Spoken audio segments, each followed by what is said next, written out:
Parle, Monsieur le chef du troisième groupe d'opposition. Monsieur le Président, en début de semaine, j'ai suggéré au premier ministre d'adopter une proposition très claire qui permettrait d'améliorer la transparence, la compréhension et l'adhésion des citoyens aux mesures sanitaires.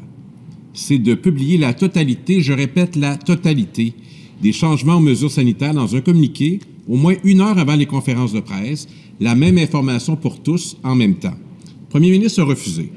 Or, hier, il a eu la parfaite démonstration de l'importance d'appliquer rapidement notre proposition. Parce qu'il a fait le choix de ne pas mentionner certaines des mesures durant son point de presse officiel, notamment celle du port du masque à l'extérieur, les Québécois ont eu droit à plus d'1 semaine de confusion. C'est vraiment pas bon.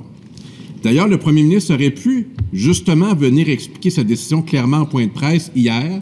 On a le droit à une nouveauté parlementaire, le décret Facebook. Donc, Monsieur le Président, je reviens avec ma proposition positive pour favoriser la transparence, l'adhésion des Québécois aux mesures sanitaires et le travail des journalistes. Est-ce que le premier ministre est d'accord avec la publication complète des décisions sanitaires 1 heure avant les conférences de presse? Monsieur le premier ministre.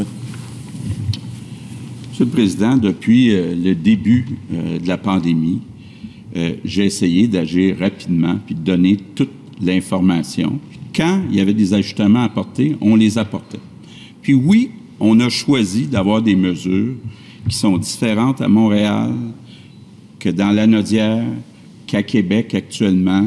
Donc, on essaie d'adapter les mesures. On essaie d'être le plus précis possible.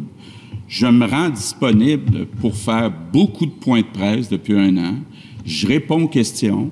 On a une démocratie qui fonctionne ici. On a une période des questions. Monsieur le Président, je pense qu'on a pris une approche qui est très transparente. On va continuer de le faire et je ne pense pas qu'on a de leçons à recevoir du Parti québécois.